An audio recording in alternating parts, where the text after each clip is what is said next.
On August 6 of 1965, President Lyndon Baines Johnson signed into law the Voting Rights Act of 1965.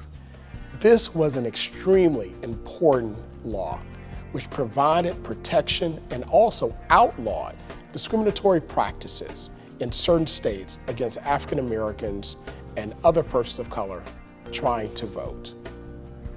The power of the ballot, the power of the vote, is the most single powerful action that we as citizens have in our democracy. It is the ability to create laws and public policy by a single action. It's also the ability to send those to represent us in our legislatures, also in federal government and local governments, in order to create laws and public policies that govern our society. The Voting Rights Act of 1965 outlawed discriminatory practices such as literacy tests, such as grandfather clauses, and also intimidation for African Americans, more specifically, going to the polls to vote.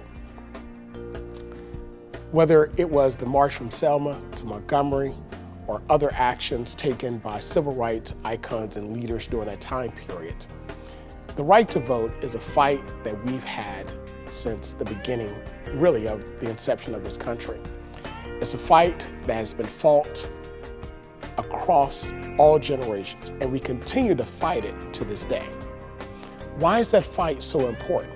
Because the power of the ballot is, again, the most powerful weapon that we have here in our democracy today. The 1965 Voting Rights Act has been under attack since it was passed.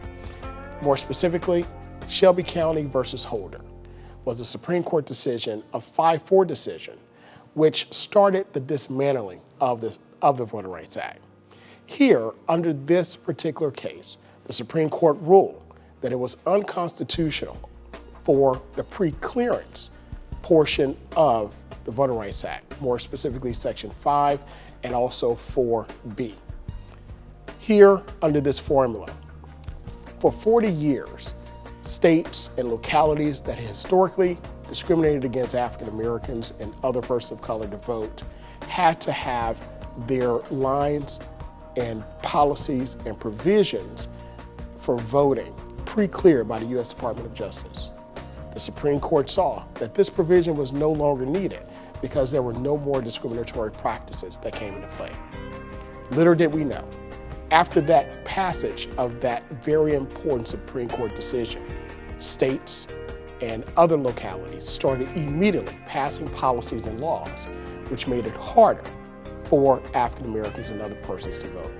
From stricter ID laws to limiting locations to vote, to also limiting time to vote, and passing provisions in order to register individuals to vote. All of these discriminatory practices are turning the clock back to what the Voting Rights Act of 1965 meant to correct. So the fight for voting rights is a fight that continues today. It's a fight that we should continue to move forward with smart legislation to outlaw discriminatory practices for this generation and generations to come. On August 18, 1920, the United States ratified the 19th Amendment, which gave women, all women, the right to vote. This is known as the time period of women's suffrage. Before the passage and the ratification of the 19th Amendment to the United States Constitution, women could not only vote, but their rights in society were limited in all facets and areas. Women have been a part of the fabric of the United States and this great country from the very beginning. And even today, they continue to be a major force in change, both politically, economically, and socially here in this country. But before the 19th Amendment, that influence was limited and stifled. But women rose up all across the country and started to march and started to declare their rights for voting. After the passage of the 15th Amendment, there were white suffragists that thought that white women should have the opportunity to vote before black men. This led to friction between those that fought to abolish slavery.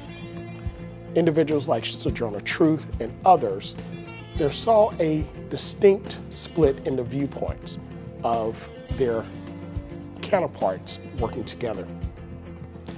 Because of this, the National Association of Women Clubs were formed by such individuals as Mary Church and Ida B. Wells.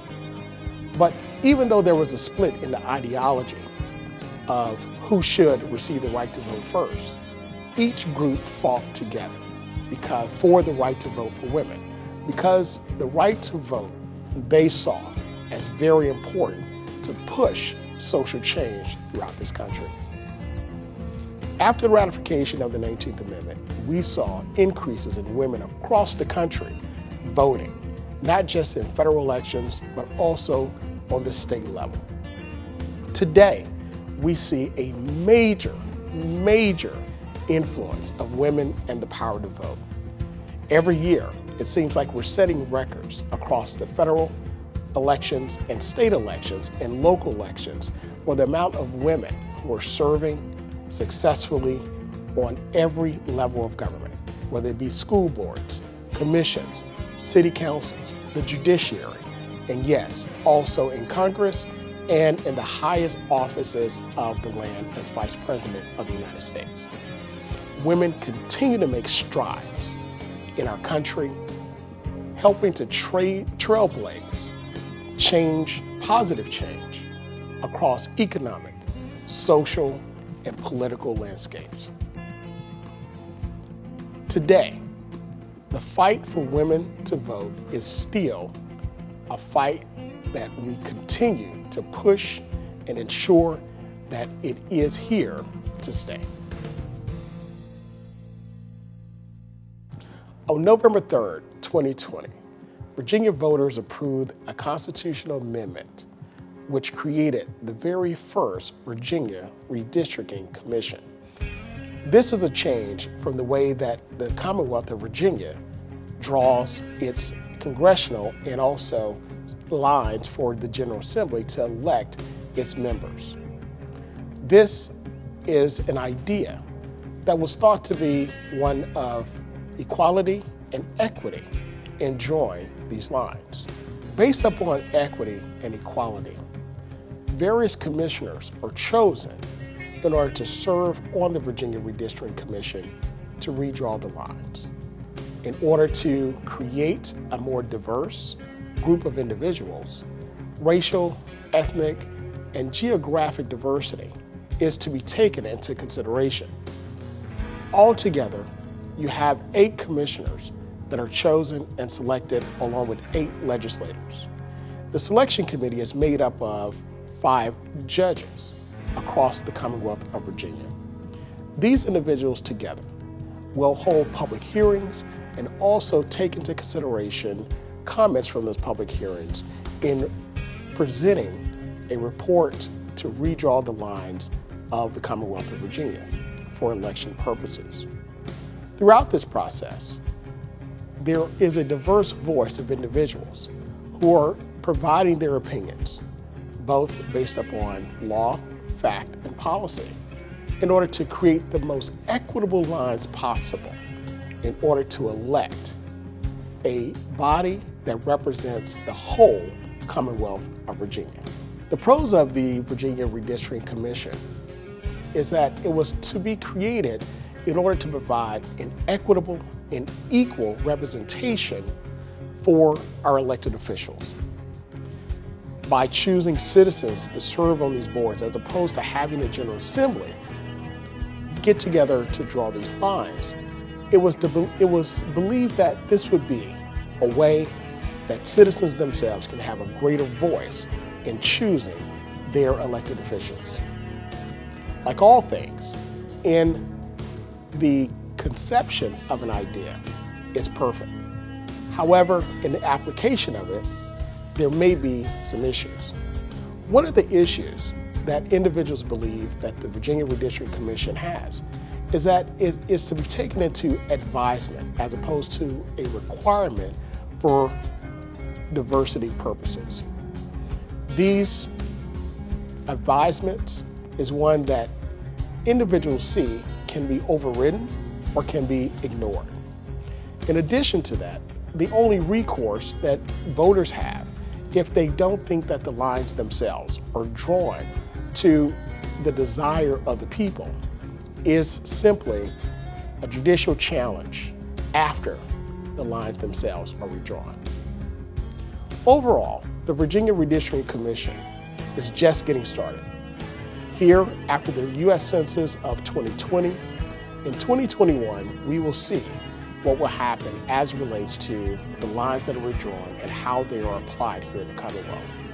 There's great optimism about this process, but there's also some trepidation. Here in the United States of America, in the Commonwealth of Virginia, one thing that we do know is that we take our optimism along with our worries and we make the best out of it. And we come back to the drawing board, and in the event that it doesn't work, we go at it again. That's the great thing about democracy. We have to come together to solve our problems and back to the drawing board to make a better and a greater Commonwealth and country.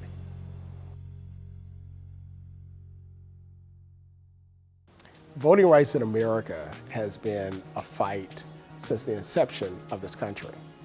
Only a few have had the power to use the ballot box to create public policy and to move resources to improve their part of America.